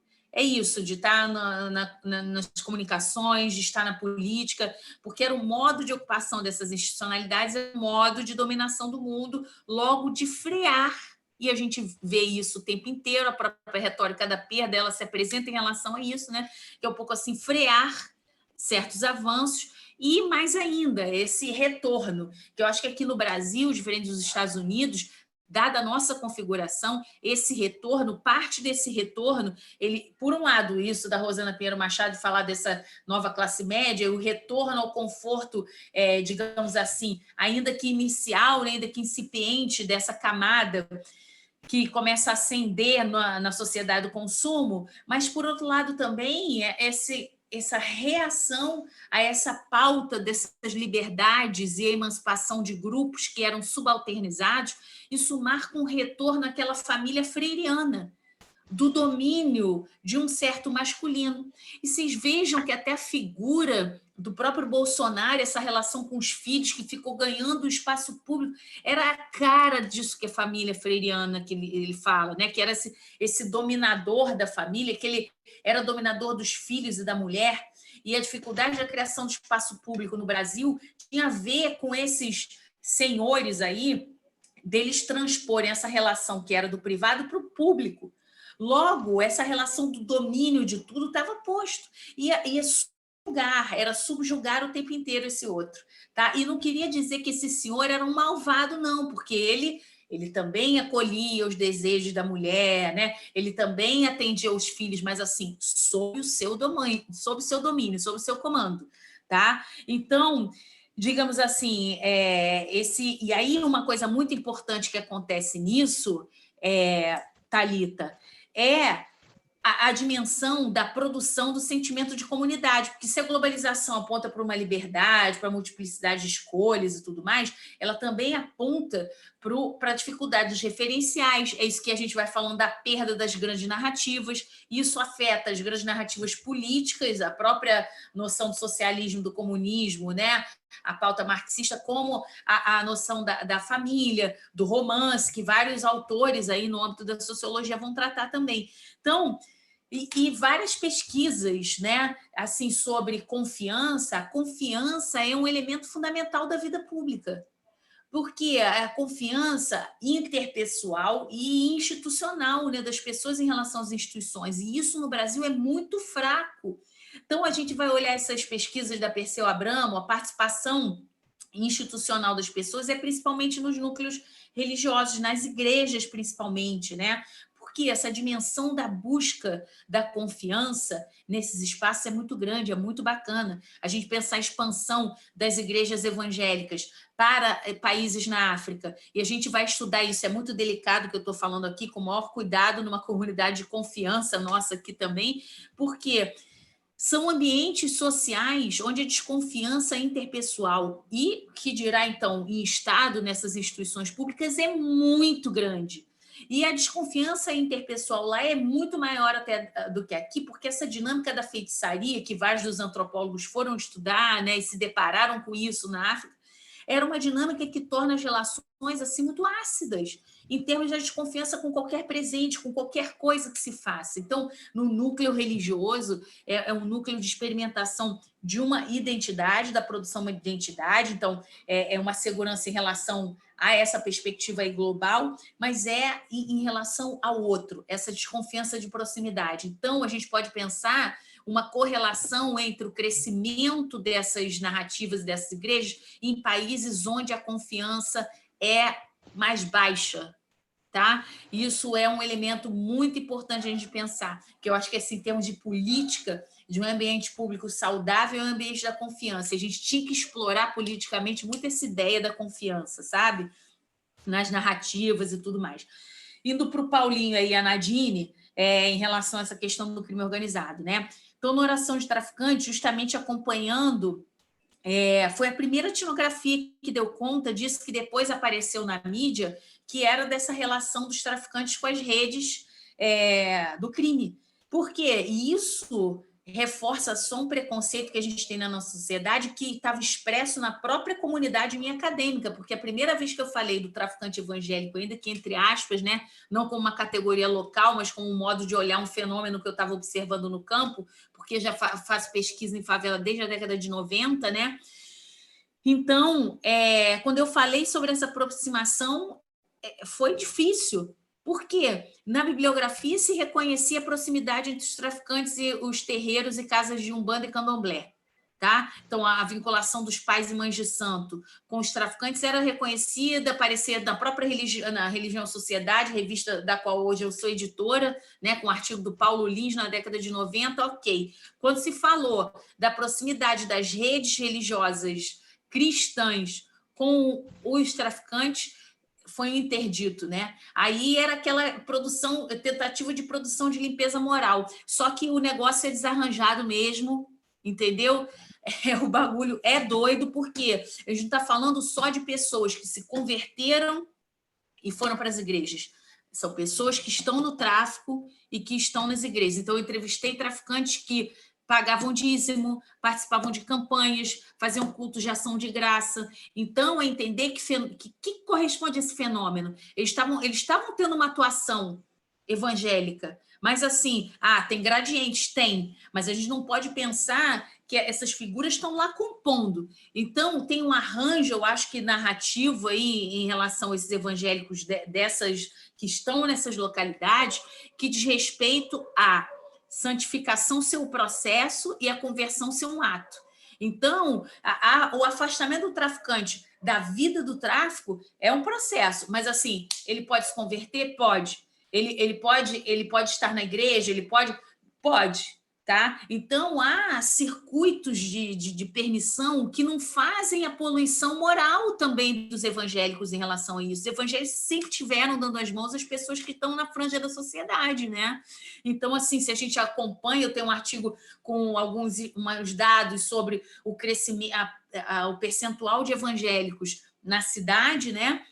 Então, a gente, nessa faixa litorânea, segundo os dados do IBGE, né, tinha quase 80% de católicos. A gente pega o mapa inverso, a gente vai para as áreas pauperizadas, né, de favelas e região metropolitana, que aí a gente tem quase 70% de evangélicos São Gonçalo, Nova Iguaçu, né? Então, assim, é um arranjo que a gente tem que tomar atenção ao falar para a gente não incidir na poluição moral, porque esse foi um drama que eu vivi quando fui falar sobre isso, porque eu sabia como, por exemplo, na dinâmica do emprego, se apresentar como evangélico era um ativo no mercado, né? Ou seja, porque tinha uma moral superior, ser evangélico era uma coisa que te gabaritava nesse campo. Então, por você falar da proximidade entre eles, tomei cuidado ao falar sobre isso, tem que tomar cuidado, mas a gente também tem que ver essas aproximações que estão no campo. Então, agora, outro gradiente disso, tem aproximações? Tem. Mas há também usos dessas narrativas e símbolos religiosos como elementos de dominação no território, e foi sobre isso que eu passei aqui a matéria para vocês, porque isso vale tanto para milicianos quanto traficantes, né? Essa coisa desse complexo de Israel é bem significativo disso. O Peixão é um traficante do terceiro comando, né? Migra para o terceiro comando, é uma figura que faz muito uso dessa retórica religiosa pentecostalizada, e a gente tem que lembrar também que o pentecostalismo, desde os anos 2000, principalmente, marca, digamos assim, a cultura nessas localidades, de modo que você usa expressões, você tem valores morais de referência evangélicos, pentecostais, não necessariamente você sendo evangélico, né? Então, assim, e esses traficantes são pessoas que estão ali na localidade, esses milicianos são pessoas que estão na localidade, que estão sendo criados e formados a partir desse caldo cultural também. Então, mobilizam essas narrativas. E esse Deus de Israel, esse Deus aí de Davi, ele é uma referência importante. Então, aquela proteção que se buscava na década de 80 nos terreiros, a gente vê essa busca no universo religioso cristão. E por que não, né? A gente entender essa dinâmica pensando em vários gradientes. Um, que é essa cultura mais geral, outra que é a busca de proteção, outra que são adesões mesmo dessas pessoas, tá? Pessoas que fizeram várias migrações aí entre esse universo, né? Então, também muito bom, Nadine, essa questão nos presídios. A gente tem algumas pesquisas na Aniser, presídios e sistema socioeducativo, e o CEAP nos procurou lá, eu tive nessas reuniões, porque estava querendo regularizar essa situação dos presídios, porque, de fato, eles ocuparam um lugar importante, né, na regulação até da vida interna daquele micro-organismo, né, desses micro-organismos, e com a anuência dessas direções, muitas vezes também diretores evangélicos, né, e aí se ficou numa situação de descontrole em termos assim de o que era o direito do preso, né, ou da pessoa que está em medida socioeducativa, virou um direito das instituições de fazerem assistência religiosa. Então, não era o direito do assistido, mas era o direito da instituição. Então, a própria institucionalidade, né, começou a ficar numa certa saia justa, porque era um domínio territorial, domínio das agendas, né? Agora, de fato, entrou ali onde o Estado falhou muito, né? Então, eram as pessoas que iam oferecer atividades, pessoas que ofereciam confortos variados, rede de proteção para as famílias, rede de proteção quando eles saíam, rede de emprego, e lá atividades mesmo, gente, é dureza, os lugares são dureza, né? Então, assim, são pessoas que estão indo lá dentro falar, estão se dispondo, estão numa missão, aquilo também é bonito, tem uma dimensão muito bonita do trabalho das pessoas, assim, que a gente tem que reconhecer também. Mas eu acho que a CEAP andou muito antenada em produzir alguma regulação, mas eu acho que isso foi um pouco por terra diante das alianças Igreja Católica, Crivella, Universal e a colocação desses templos. Então, foi uma coisa assim que eu fui perdendo até um pouco de vista. Saiu um documentário, eu vou buscar o link agora para mandar aqui para vocês no chat, que é justamente um documentário muito bacana que eu vou passar para os alunos lá na nossa disciplina, sobre as religiões dos presídios também, material super legal, tá? Não sei se me excedi aqui, a Rafaela fez uma pergunta para o meu colega e admirado Zé Barbosa, então é isso. Obrigada pelas perguntas todas. Zé, só um pouquinho. Obrigada, Cristina. A Cristina falou que talvez ela tenha que sair, se puder ficar mais um pouquinho com a gente, Cristina. E tem mais uma pessoa inscrita para fazer uma pergunta, e eu queria propor para vocês, o Zé fala agora, porque a gente tinha combinado 1h30, mais ou menos, de conversa, né? Se vocês concordam da gente ouvir o Zé e a Simone pergunta. Tem umas coisas ali no chat, Zé, não sei se você chegou a ler. Sim, eu vi alguma coisa. Se você puder contemplar, para a gente ir encerrando daqui a pouco, né, pessoal? Também, assim, talvez 9 horas. O que vocês acham? Mais uma meia horinha, pode ser? Porque o que eu queria propor é porque a Cristina disse que tem que sair um pouco mais cedo. Se alguém quiser fazer mais uma pergunta para ela, de repente fazer agora, e depois eu volto e respondo, porque aí ela tendo que sair, a gente não perde. Se alguém tiver alguma pergunta para ela agora, aí fica com vocês. A Simone tinha se inscrito. Quer perguntar agora, Simone? Ou espera o Zé?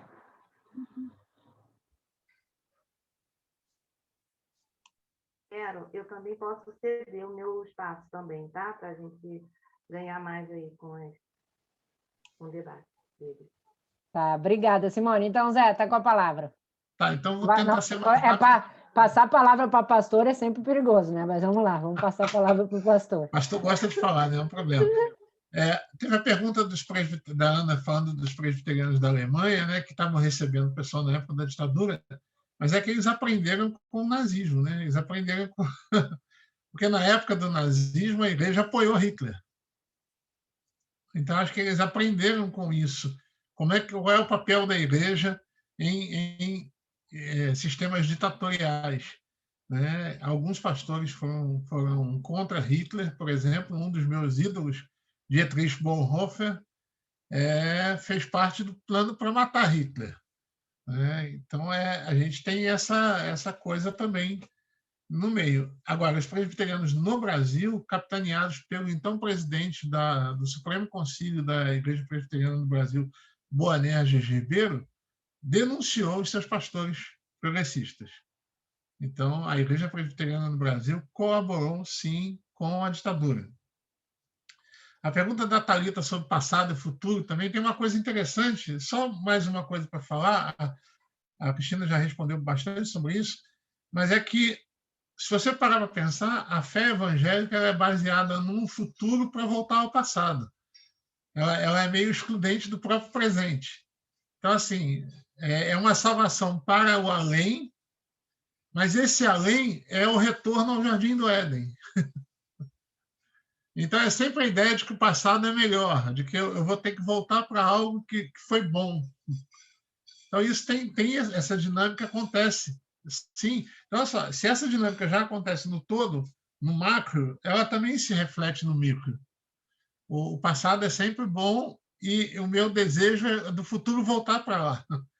É o de volta para o passado, né? Aquela coisa sempre. E uma questão do fundamentalismo que é importante, o movimento fundamentalista dentro das igrejas evangélicas, ele surge como um contraponto ao diálogo da teologia com as outras ciências. Então, isso é importante destacar porque, essencialmente, o fundamentalismo é anticientífico. Isso é 1920. Então, assim, 1920, quando aí os evangélicos ficam contrariados com a teologia, que eles chamam de teologia liberal, que está discutindo e debatendo com outras ciências, e eles, então, fazem uma série de documentos chamados The Fundamentals. Exatamente, por isso vai se chamar de fundamentalismo. E aí eles vão ser chamados, então, de os fundamentalistas, porque eles defendem os The Fundamentals. E aí, a partir daí, eles são extremamente negacionistas. Eles vão negar, por exemplo, a teoria da evolução, e vão reafirmar o criacionismo, entre outras coisas. Então, quando a gente vê o pessoal hoje com essa coisa do negacionismo, não é tanta novidade no meio fundamentalista. Essa coisa do complexo de Israel, a Cristina é doutora nisso, então eu só tenho a dizer uma coisa: tem uma entidade na favela que ela é mais poderosa do que o traficante, do que o dono do morro. Essa entidade se chama a mãe do dono do morro. E essa mãe do dono do morro, ela geralmente está numa igreja evangélica. É para ela que ele recorre quando tudo dá errado. Quem é que o dono do morro respeita? A única pessoa que ele respeita é a mãe dele. Porque se ele for preso, é ela que vai visitar. Todo mundo abandona, mas ela não. E essa mulher, quando ele chega em casa 4, 5 da manhã, depois do corre dele do tráfico, ela está de joelhos orando por ele. Então,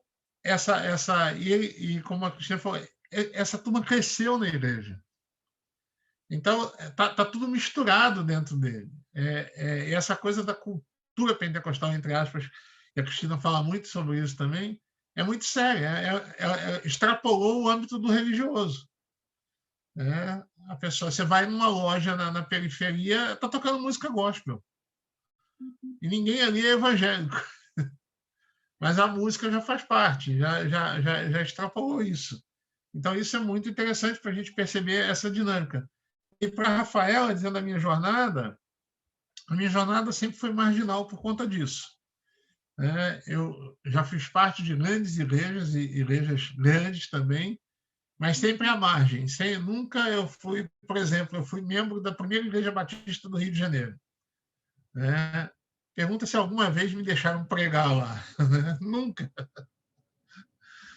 Porque sabiam o que eu pensava, mas eu tinha a minha classe de escola bíblica, e eu fazia e acontecia.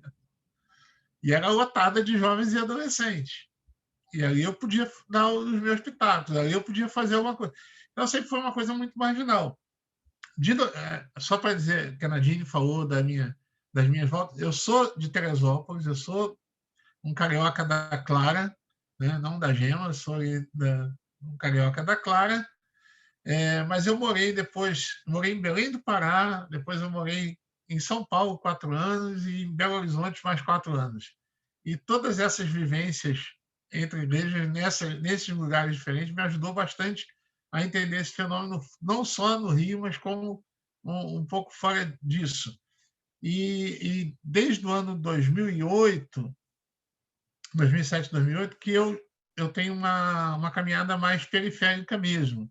Então, geralmente, para onde eu ia, eu fui para São Paulo, fui para Belo Horizonte, eu começava comunidades pequenas, e ali quem ia já sabia que aquele pastor é comunista. Então, eu já vou para lá sabendo o que ele vai falar.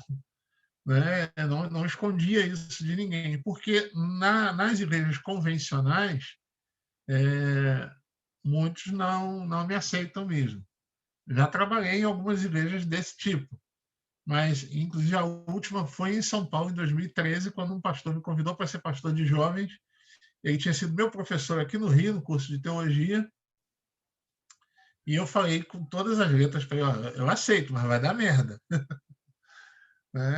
E ele falou: não, vamos lá, eu quero que a juventude tenha uma outra percepção. Eu falei: beleza. Não deu outra, e 1 ano depois deu merda. Porque a coisa não vai, porque quando eu começo um movimento de acolhimento à comunidade LGBT na Parada Gay de São Paulo, em 2015, com cristãos com faixas e cartazes pedindo perdão à comunidade LGBT, o pessoal caiu em cima. Então, eu fui expulso praticamente dessa igreja.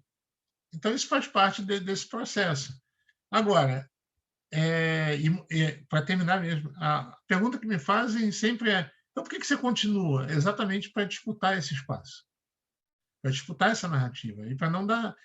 Porque eu sou um apaixonado pelo Evangelho.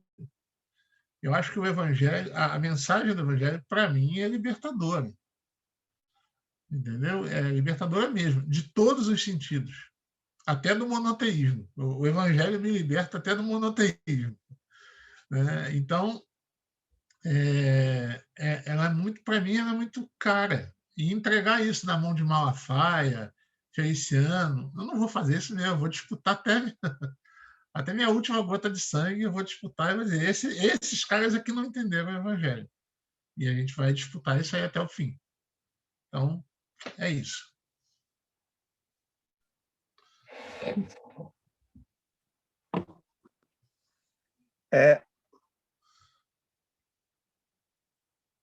Vai lá, Carlos. Para saber quem está inscrito aí, Nadine, para a gente encerrar, não? A Simone, que tinha dito que o Zé poderia falar. Eu não sei se ela quer complementar. Aí tinha algumas questões no chat. E tem o Everson. Poxa, desculpa, Everson, me perdi aqui, não vi. Então, vamos fazer assim, ó, o Everson faz a pergunta, eles respondem e a gente fecha, que aí acho que a gente segura o horário da crítica. Acho que a Cristina já precisa ir embora. Pode ser. Mas, Cris, se você por acaso precisar sair, né, a gente entende, assim, só porque a gente, se você puder ficar mais um pouquinho. E, gente, eu me perdoo, eu vou ter que realmente sair, me desculpa mesmo, eu vou ter que sair aqui por uma questão mesmo doméstica, mas eu queria agradecer muitíssimo por esse espaço, acho que fiquei escutando, reelaborando coisas, aprendendo, foi maravilhoso, tá? Que venham outras, a gente pode, a gente é múltiplos aqui, né, Zé? Podemos também contribuir com outras temáticas, e fico feliz, obrigada de novo, Carlos, pelo convite, tá? Você é maravilhoso, um prazer ter você lá no Lepar com a gente.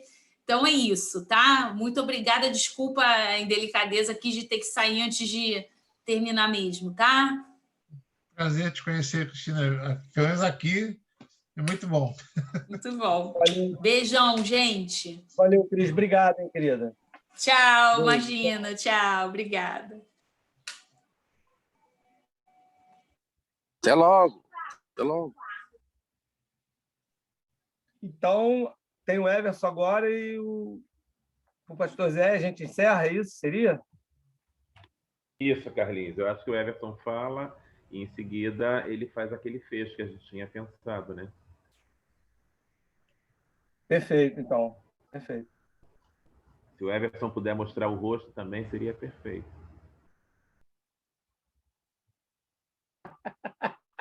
Ok. A pedidos, boa noite a todas. Todos. Assim, acho que o Por isso que eu debate falei que está... era melhor sem a garrafa de vinho. Vocês imaginam essas pessoas, né? Não, o debate está ótimo, acho que é muito legal, né? A Cristine, o pastor Zé.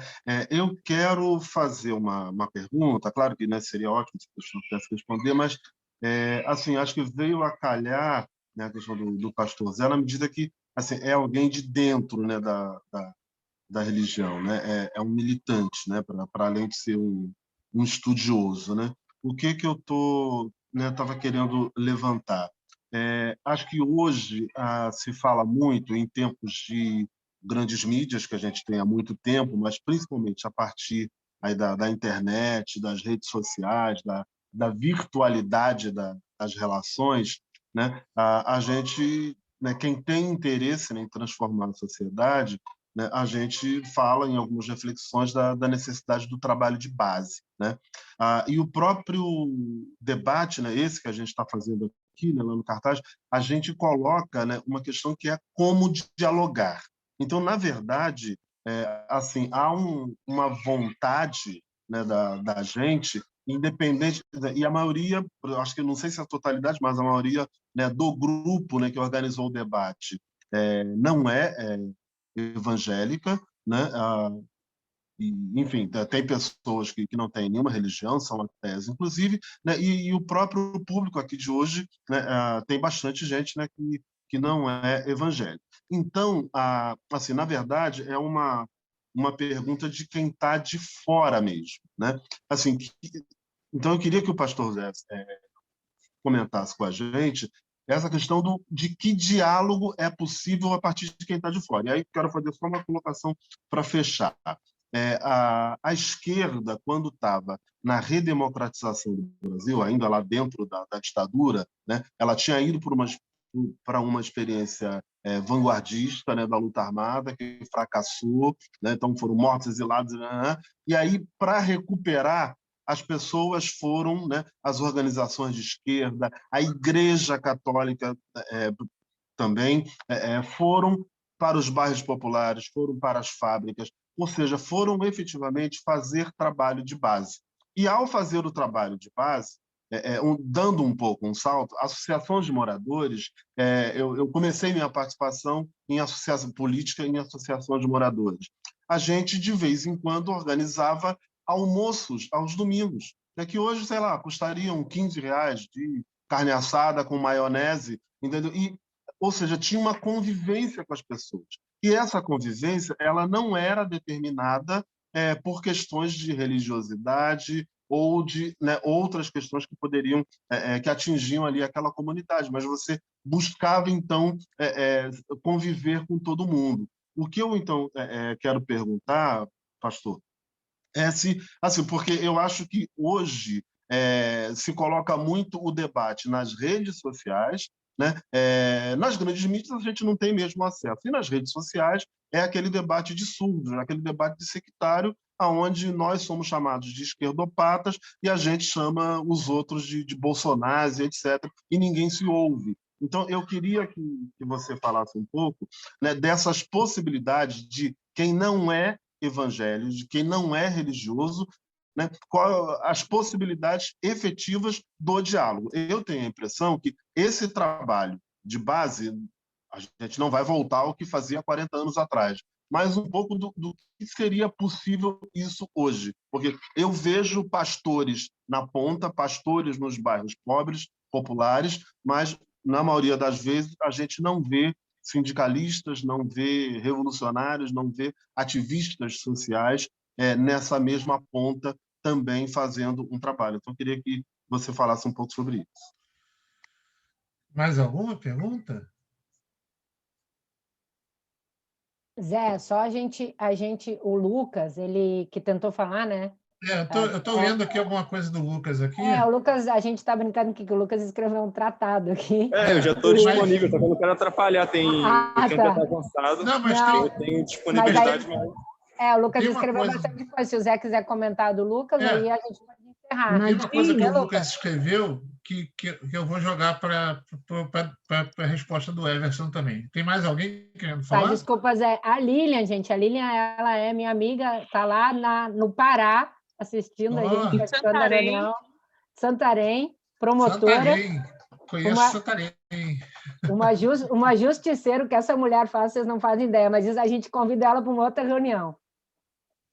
Fala, Lilian. Tá certo. Obrigada, Nadine. Boa noite.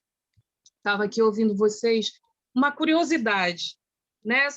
Nesse jogo, no jogo político, estar hoje com um presidente que se assume evangélico é aquela virou o jogo e chegou a nossa vez, pastor. Eu já ouvi tudo que o senhor falou aí, mas na perspectiva religiosa, tendo em vista a questão do poder, né? Que isso estava muito, a gente poderia dizer assim, era muito assumido pela Igreja Católica, por exemplo, né? Virou o jogo, chegou a nossa vez, ou não tem nada a ver isso, eu não posso pensar nessa perspectiva. Era isso, obrigada. Tá, vamos lá. Vou começar pela da Lilian, porque, primeiro, que Bolsonaro não é evangélico, né? E isso é muito interessante. E ele não afirma ser evangélico, né? Ele afirma ser católico. Mas a esposa dele é evangélica e ele faz uma mistura. Aí ele vai para Israel e aceita ser batizado pelo pastor Everaldo. Então ele faz uma miscelânea totalmente louca nisso aí. E na verdade, com aquele ato ali, só aquele ato ali, se a gente levasse a sério, ali ele desmerece a Igreja Católica e a Igreja Evangélica.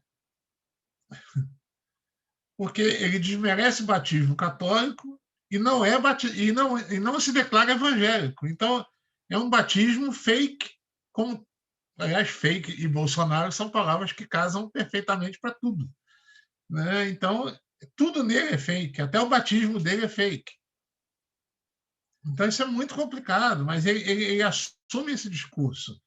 Quanto a... Então, ainda não... Isso é o problema. Por quê? Porque ainda não chegou o poder evangélico no poder. Então, isso pode ser uma coisa para meter medo, às vezes, né? Os evangélicos ainda não chegaram ao poder. O poder nas mãos do evangélico é, por exemplo, o poder nas mãos de Damares. Aliás, a Damares é uma mulher, uma pessoa, é uma peça nesse jogo, como é que eu diria, subvalorizada pela esquerda. Ela é muito importante no jogo. A Damares está nesse jogo há mais de 20 anos. A Damares é a grande mente por trás da bancada evangélica.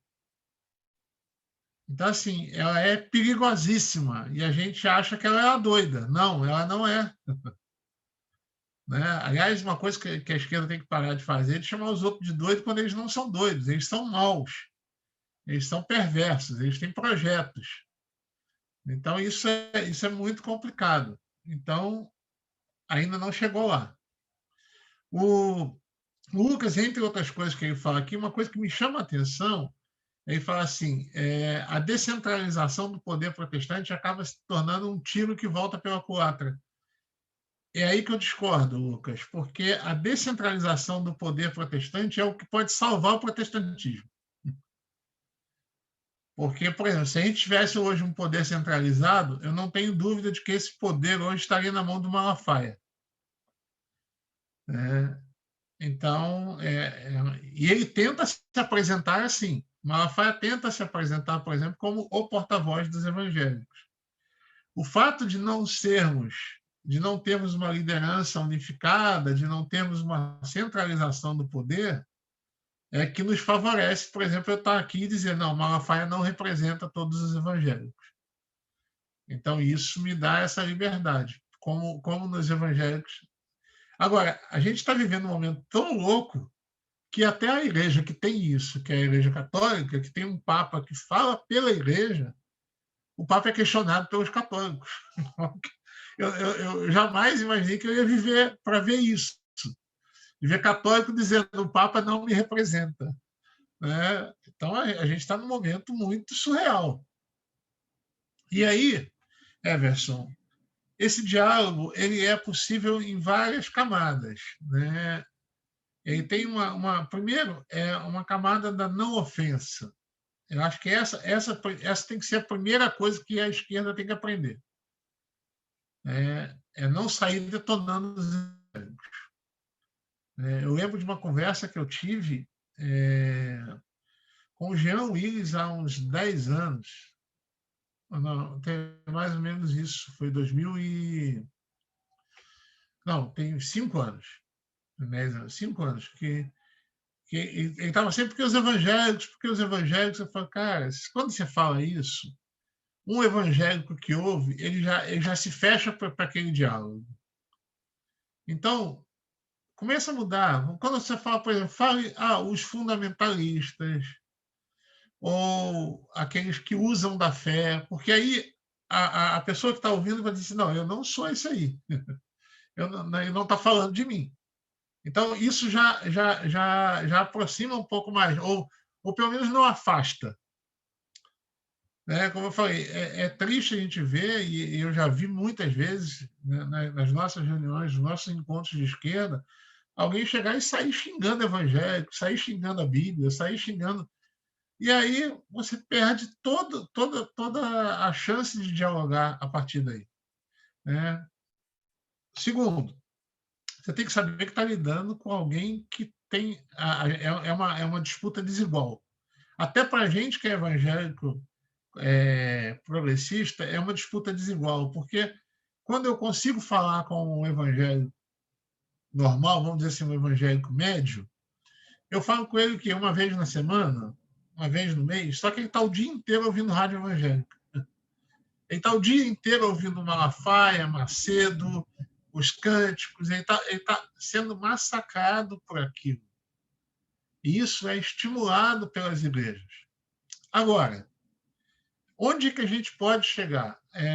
Eu acho que o Edson falou uma coisa que ela é, por um lado, certa, mas a gente tem como rever isso.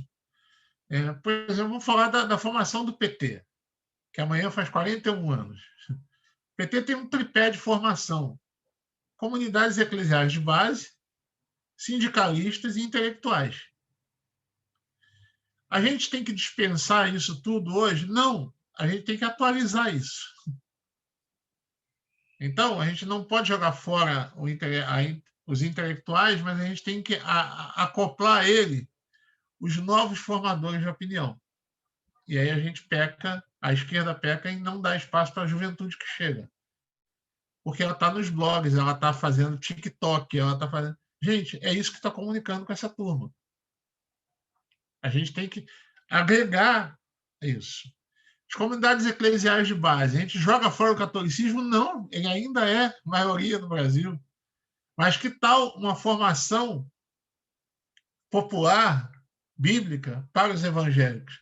Essa é a minha luta hoje, agora falando especificamente do meu trabalho, no núcleo de evangélicos do PT. Estou ralando aqui para tentar achar um espaço no núcleo de evangélicos para fazer uma formação de leitura popular da Bíblia. Porque eu acho que é a partir daí que eu consigo dialogar. E os sindicatos, gente, a gente está numa derrocada dos sindicatos. E como é que a gente faz isso? Acoplando ao que resta dos sindicatos os novos formatos, vamos dizer assim, entre aspas, sindicais, que são os coletivos. Então, não é jogar fora nada, é simplesmente perceber para onde esses movimentos migraram, para onde essas coisas todas mudaram, e a partir daí dialogar. E aí eu falo do meu lugar, de religioso, de pastor. É tentar dialogar a partir da Bíblia, a partir de uma outra leitura, a partir de chegar para eles e falar assim, olha, vamos conversar, vamos conversar. E a partir de onde? A partir de Jesus. Aí eu uso uma figura que é muito cara para essa pessoa e que, se a gente começa a falar dessa figura de Jesus Cristo, aí a coisa toma um outro rumo. Porque quem é Jesus Cristo? É um cara que mora na periferia, é um sujeito que é preso político. Quando foi criança, os seus pais foram exilados políticos, né? Operários do povão. Assim, tem tudo a partir dali, e um revolucionário que não fala nada, por exemplo, quando alguém me pergunta o que você fala sobre LGBTs, eu falo o mesmo que Jesus falou. O que Jesus falou? Nada. Jesus, não há um versículo bíblico que Jesus fale sobre LGBTs. Agora, com quem que Jesus briga o tempo todo? Com quem explora a fé do pobre. Opa, aqui eu já tenho um elemento interessante para trazer para a discussão. O que Jesus condena? Jesus condena a opressão, Jesus condena aquele que oprime o pobre, Jesus condena aquele que faz da religião uma forma de exploração do povo. A partir daí eu começo a poder falar com essa pessoa numa linguagem que ela vai me entender. E a partir daí, então, traçar algumas formas de se chegar lá. Vai ter sucesso? Pode ser que não. Não no geral, mas um aqui, outro ali. E outra coisa, gente, as igrejas pentecostais, a gente tem um preconceito muito grande com as igrejas pentecostais, mas agora falando como um batista, alguém tradicional, a salvação, para mim, da igreja evangélica no Brasil passa, para mim, pelo pentecostalismo, que para mim ainda são alguns lugares de resistência. Agora, por que você fala isso? Bom, 60%, 70% dos pentecostais são negros. E 60% dos pentecostais, mulheres. Gente, é aí que está a chave para a mudança. É investir no diálogo com essas mulheres e com a questão da negritude. Porque eles sentem as dores que a gente não sente. E a partir dessa identificação da dor, eu acho que o diálogo aí ele toma uma potência muito maior. Por exemplo, eu trabalho com a comunidade LGBT há 5 anos. E um dos trabalhos que eu mais admiro é o das Mães pela Diversidade. Não sei aqui quantos conhecem as Mães pela Diversidade. Elas conseguem furar bloqueios que muita gente nem imagina. Por quê? Porque elas falam a partir de uma dor que o outro tem. A mãe de um LGBT se identifica com a mãe de outro LGBT. Então, a partir dessa identificação, você quebra, por exemplo, a coisa até de algumas igrejas. Muitas mães pela diversidade são evangélicas e antes condenavam seus filhos. Mas, ao conversar com outra mãe que entende a dor dela, ela passa a rever até os próprios preconceitos religiosos. Então, tem muita coisa que pode acontecer, tem muitas formas de dialogar. Essas são só algumas delas, alguns caminhos que eu posso apontar, mas eles são muito mais diversos do que isso. Mas tem jeito. Eu sou sempre eu sou um cara da utopia. Eu sou um utópico por natureza. Eu acredito que dá para mudar. E eu vivo para isso. É isso. Obrigado aí, gente.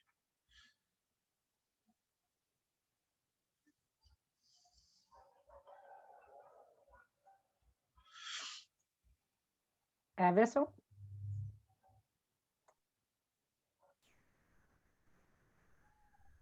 Cadê o Everson? O Everson vai fazer o quê? Vai cantar parabéns? É. Não, acho que encerra, né, gente? Não, Você, o Everson encerra, pode ser? Não, sim, pode. Não, vocês não tinham, não estava combinado. Não, então a gente encerra, Nadine, já para seguir o script. Vocês dois aí estão tabelando, jogando super bem. É só fazer o gol aí. Não, é isso, né? Só uma coisinha. Quando Sim, tiver tá. um vinho, me convida. Tá, gente, olha, foi muito bom. Vou passar O isso pro cristão de Carlos Jesus também. gostava de vinho, né? Então... Não, e quando é na casa da Sandra, tem um pãozinho junto com o vinho que eu vou te contar uma coisa. Mas, gente, muito obrigada, né? Aí vieram aí os alunos da Cristina, alguns amigos nossos, companheiros, colegas. O nosso grupo também, mesmo que virtualmente, é uma oportunidade boa da gente se rever. Vamos continuar nos cuidando, né? Cuidando das pessoas próximas a nós e resistir. Eu quero agradecer aí o pastor Zé pela amizade, né? Por ter aceitado o convite em cima da hora e estar aqui nos ajudando. E é isso. Carlos. Beleza. Só também para agradecer, né? A presença do pastor aí, que salvou a gente aí em cima da hora. Muito obrigado mesmo aí por ter aceitado o nosso convite. E aberto aí para quando quiser voltar, as portas do nosso grupo estão abertas. E aí, agradecer a todos aí pela presença. É isso. Obrigado, gente. Tchau, pessoal. Boa noite. Obrigada. Boa noite, Everson. Boa noite. Tchau, boa noite. Valeu. Valeu, gente. Valeu, muito bom. Muito bom. Valeu, pessoal. Boa noite a todas e Valeu, todos. pastor. Até a próxima. Valeu. Valeu. Muito bom. Obrigado. Até a próxima. Valeu.